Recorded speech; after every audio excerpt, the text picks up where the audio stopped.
አሚን መልቲሚዲያ ፕሮዳክሽን የተሰተረው መልእክት ልብ አንጠልጣይ የህይወት ታሪክ ክፍል 3 ደራሲ ናፊያድ ተራኪ ረዚቃ መሐመድ። ለቻናላችን አዲስ ከሆናችሁ ላይክ፣ ሼር፣ ሰብስክራይብ በማድረግ ቤተሰቦቻችን ሁኑ። ስለምትከታተሉን ከልብ አድርገን እናመሰግናችኋለን።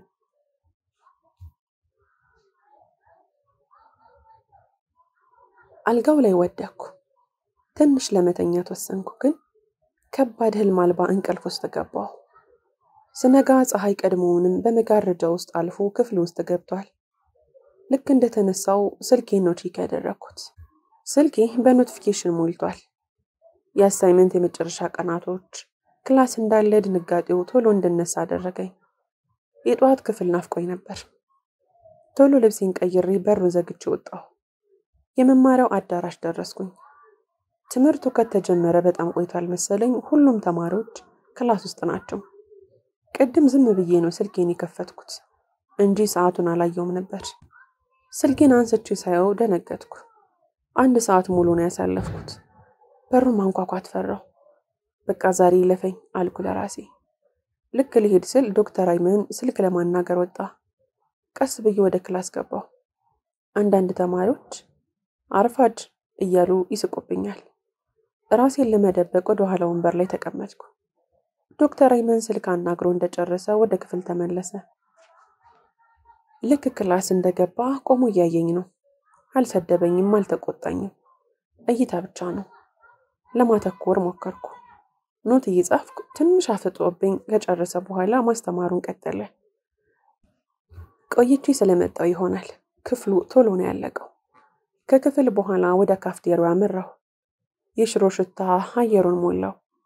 ዛሬ እንደ ድሮ ብዙ ሰልፍ አልነበረም። ትሪ ይዤ ክፍሉን ቃኘሁ። የድሮ ጓደኞቼ ተቀምጠው ሐምዛ የት ነበርክ ወንድሜ አሉኝ። እዛው ቆምኩኝ፣ ትሪ በእጄ እንደያዝኩ። ወደ እነሱ ልሄድ ትንሽ ነው የቀረኝ ማለት ይቻላል። የድሮ ሐምዛ ይሄኔ እዛ ተቀምጦ ከነሱ ጋር እየሳቀ በማይረባ ንግግር ሰዓታትን በከንቱ ተቀምጦ እያጠፋ ነበር። ነገር ግን ቦርሳዬ ውስጥ ያለው ማስታወሻ ደብተር እኔን ቀየረኝ። ማስታወሻው ደብተር የሚይኝ መስል ከነሱ ጋር መቀመጥ ፈራሁ። ጭንቅላቴን ነቅንቄ አይ እዚህ ነበርኩ፣ ያው የተሰጠረን አሳይመንት ቢዚ አድርጎኝ ነው አልኳቸው። እርስ በራሳቸው ይተያዩ ሳቁ። ከመቼ ጀምሮ ስለ አሳይመንት ማሰብ የጀመርከው አሉኝ። ትቻቸው ሄድኩኝ፣ ግን ሳቃቸው ጆሮዬ ውስጥ ይመላለሳል። ግን ምንም አልመሰለኝም። ምክንያቱም እኔን ወደ ተሳሳተ መንገድ ከሚመሩኝ ጓደኞቼ ጋር ከመቀመጥ ብቻዬን መሆን ይሻለኛል። ሄጄ መስኮቱ ጋር ብቻዬን ተቀመጥኩ። ምግብ የመብላት ፍላጎቴ ጠፍቷል። ዝም ብዬ እንጀራውን ነካክቼው ወጣሁ። አንድ መልእክት እኔን እስኪይዘው ድረስ ግሩፕ ቻት ውስጥ ማለቂያ በሌለው ወሬ ስክሮል እያደረኩኝ ስልኬን አፍጥጬ ተመለከትኩ። ማሳሰቢያ፣ የቁርአን ክበብ ዛሬ ማታ በመስጂድ ውስጥ ከኢሻ በኋላ ይኖራል። አውራ ጣቴ በስክሪኑ ላይ አንዣቧል። ቢላል እነዚህን ማሳሰቢያዎች በቀጥታ ይልክልኝ ነበር። አንዳንድ ጊዜ በትንሽ ፈገግታ ፊት፣ አንዳንድ ጊዜ ከጥቅስ ጋር። አንድ ጊዜ ነው ወንድሜ ታያለህ ይለኝ ነበር።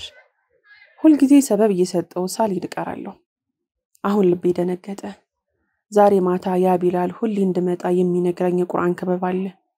ምን እንደማደርግ አላውቅም፣ ግን ልቤ እንዲሄድ ነገረኝ። ከመግሪብ በኋላ ለማጥናት ሞከርኩ። መጽሐፎቼ ተከፍተዋል። እስክርቢቶ በእጄ ይዣለሁ፣ ነገር ግን አእምሮዬን ለማጥናት ፈቃደኛ አልሆነም። በየጥቂት ደቂቃዎች አይኖቼ ወደ ሰዓቱ ይንሸራተቱ ነበር። ወደ ኢሻ በቀረበ ቁጥር ልቤ በጣም በፍጥነት እየመታ ነበር። በመጨረሻም ካሁን በኋላ ምንም ሰዓት ማባከን አልፈለኩም። ጫማዬን አጥልቄ ወደ መስጂዱ አመራሁ። የሌሊቱ አየር አሪፍ ነው። እርምጃዎቼ ቀርፋፋ ነበሩ። እንደዛም ሆኖ ግን መስጂዱ ጋር ደረስኩ። በመስኮት በኩል አየኋቸው። ክብ ሰርተው ቁጭ ያሉ ወንድሞቼ። ቁርአን ተከፍቷል። ድምጻቸው ለስላሳና ደስ የሚል አቀራረን የሚቀሩት።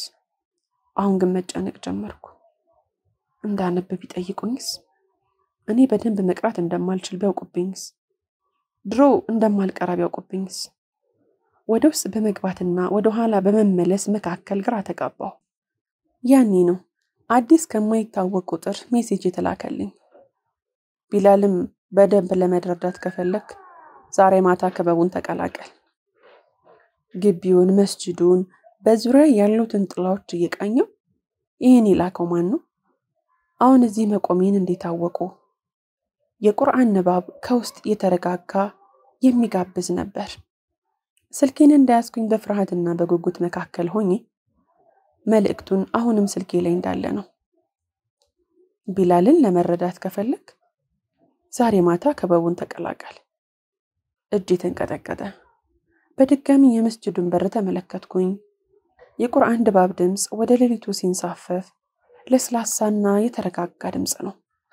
ለራሴ በሹክሹክታ ቢስሚላህ አልኩና በሩን ከፈትኩት። የመስጂዱ ሽታ በጣም ደስ የሚልና የቁርአን ጠረን ያለው ነው። ጥቂት የተማሪዎች ቡድን ከፊት ለፊት በክበብ ተቀምጠዋል። ቁርአን በእንጨት በተሰሩ መቆሚያዎች ላይ ተከፍቷል። ድምጻቸው በጣም ደስ ይላል። እያንዳንዳቸው ድምጻቸውን ከፍ አድርገው እየቀሩ ነው። ወላሂ በጣም ደስ ይል ነበር። እኔ ግን በደንብ ወደ ውስጥ አልገባውም። የኔ አንዱ ክፍል ዝም ብለህ ማንም ሳያስታውስ ወደ ዶርም ተመለስ ይለኛል። ከመንቀሳቀሴ በፊት ግን አንድ ሰው ዞሮ አየኝ። ጺሙ አጭርና የተረጋጋ አይን ያለው አንድ ወንድም ያየኝ። ፊቱ እኔን አስተውሎ እያየ ይመስላል። ፊቱን ነቅነቅ አደረገ። የዶክተር አይመን ፈጅር ላይ እንደነበረው ሁሉ ምንም ቃላት ካፉ አልወጣም። በአይኖቹ ውስጥ የሚታየው ግብዣ ነው። ና ተቀመጥ የሚል ግብዣ። እግሮቼ ለመራመድ እየከበደኝ ነው፣ ግን ወደፊት ለፊት እየሄድኩ ነው። ራሴን የሚታይ ለማድረግ እየሞከርኩ በክበቡ ጠርዝ ጫፍ ላይ ተቀመጥኩ። ንባቡ እንደቀጠለ ነው። ድምጾቻቸው ልክ ኢንተርኔት ላይ እንዳሉ ኢማሞች ፐርፌክት አልነበሩም። አንዳንዶቹ ይሳሳታሉ። አንዳንዶቹ ቆም ብለው ቃሉን ለማረም ለማስተካከል ይሞክራሉ። ሌሎቹ ደግሞ በሹክሹክታ ይቀራሉ። ግን ያ የበለጠ ቆንጆ እንዲሆን አድርጎታል። ምክንያቱም እዚህ ውስጥ ሁሉም ነው ያለው፣ የሚሳሳትም የማይሳሳትም፣ ሁሉንም ያማከለ ነበር። ልቤ ደነገጠ። የቢላል ድምጽ በዶርም ውስጥ አንዳንድ ጊዜ ረጋ ብሎ ሲቀራ ትዝ አለኝ። ሁሌም እንዳትረብሻኝ እለው ነበር። ድምጹን ዝቅ እንዲያደርግ ነግረው ነበር። ያኔ ምን አለ ጠጋ ብዬ ባዳምጠው አልኩ ለራሴ።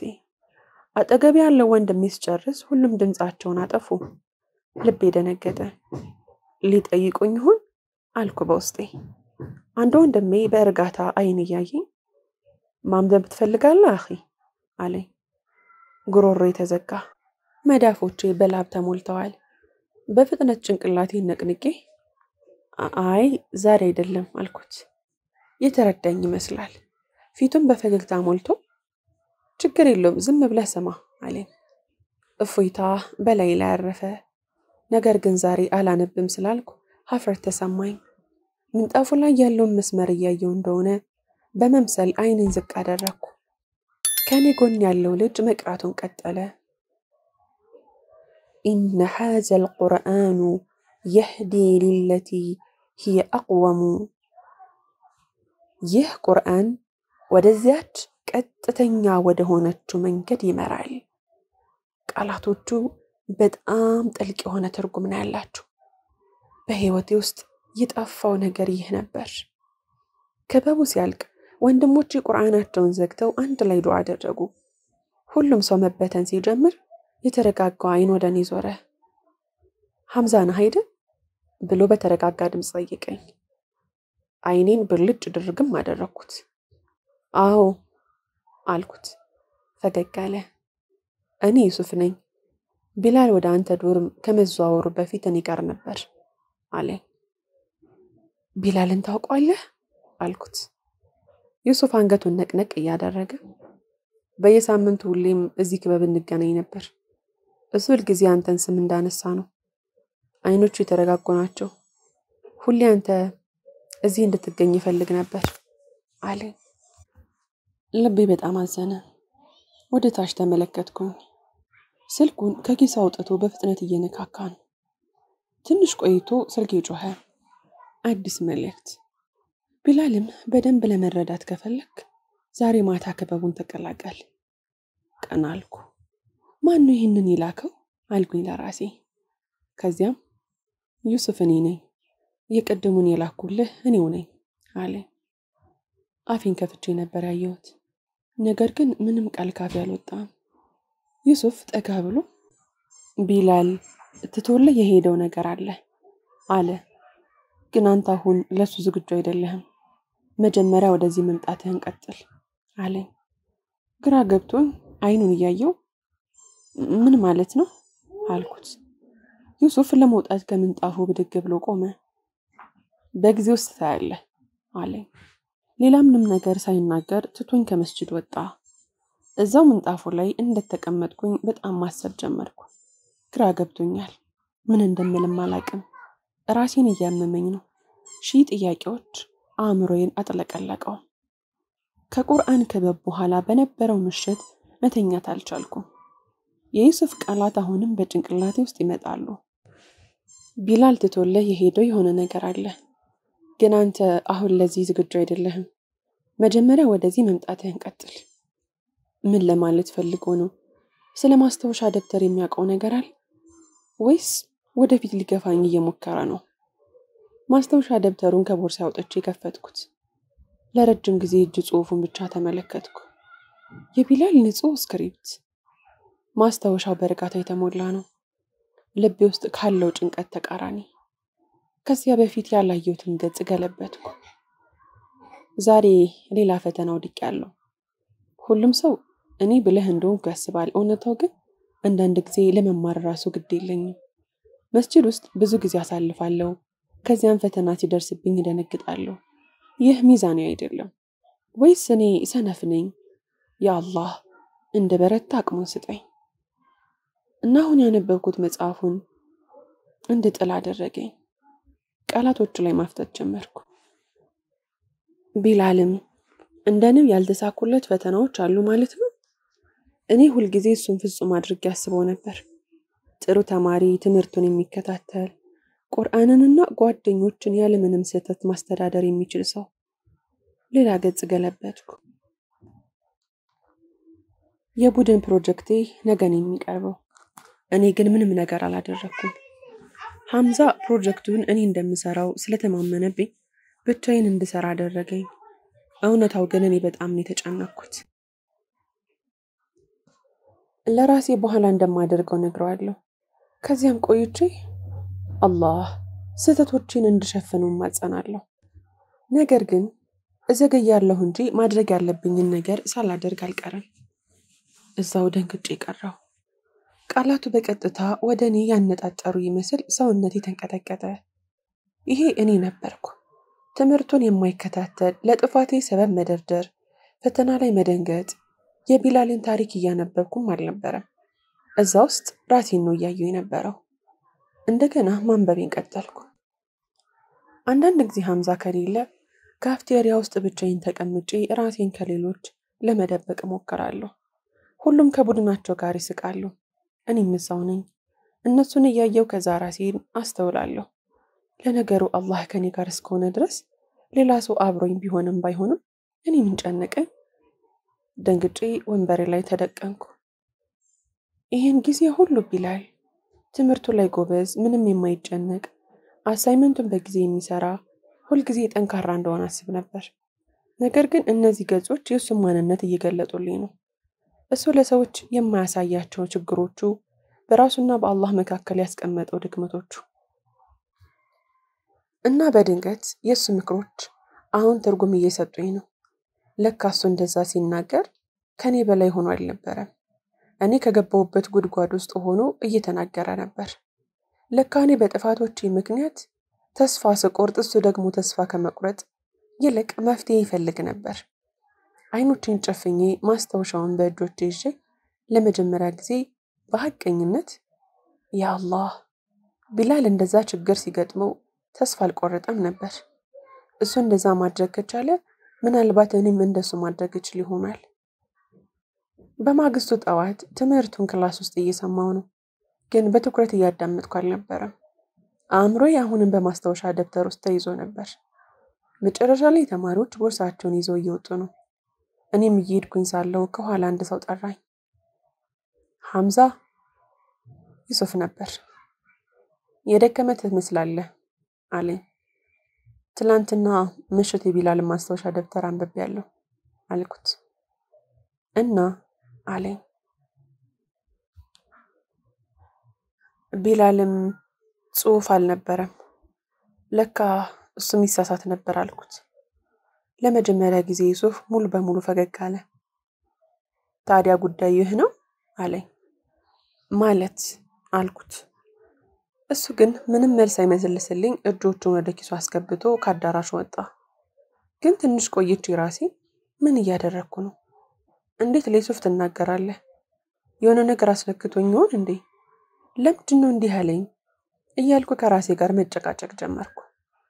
ባዶ በሆነው የመማሪያ አዳራሽ ውስጥ እንደ በረዶ ቀዝቅዤ ተቀመጥኩ። የዩሱፍ ቃላት በአእምሮዬ ውስጥ እያስተጋቡ ነበር። ታዲያ ጉዳዩ ይህ ነው? ምን ማለት ፈልጎ ነው? ቢላል ፍጹም እንዳልነበረ፣ መታገል ማለት ውድቀት ማለት እንዳልሆነ፣ ወደ ኮሪደሩ ወርጄ እሱን ማግኘትና ምን ማለት እንደፈለገ መጠየቅ ፈለግኩ። ግን የሆነ ነገር እንዳላናገረው ነገረኝ። የሆነ ሰው ዩሱፍ ሙሉ አረፍተ ነገር አይናገርም፣ ቁርጥራጮችን ይተዋል፣ ራስን እንድታገኛቸው ያስገድድሃል ብሎ ሲያወራ ሰምቻለሁ። ስለዚህ ተውኩት። ያንን ምሽት ካፌ ውስጥ ብቻዬን ተቀምጬ ነበር። ማስታወሻ ደብተሩም ምንም ያልተነካው ምግብ ነበር፣ ተከፍቶ ቁጭ ብሏል። እዛው ቁጭ ብዬ ማንበቤን ቀጠልኩ። ቀጣዩ ጽሑፍ በጥፊ የመታኝ ያህል ነበር የተሰማኝ። አላህ ሆይ ይቅር በለኝ።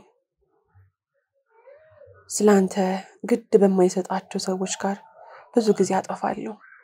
እነሱ ይስቃሉ፣ እኔም እስቃለሁ። ግን ከዛ በኋላ ልቤ ባዶ ይሆናል። ለምንድን ነው ከእነሱ ጋር የምቆየው? ምክንያቱም ብቻዬን መሆን ስለማልፈልግ ነው።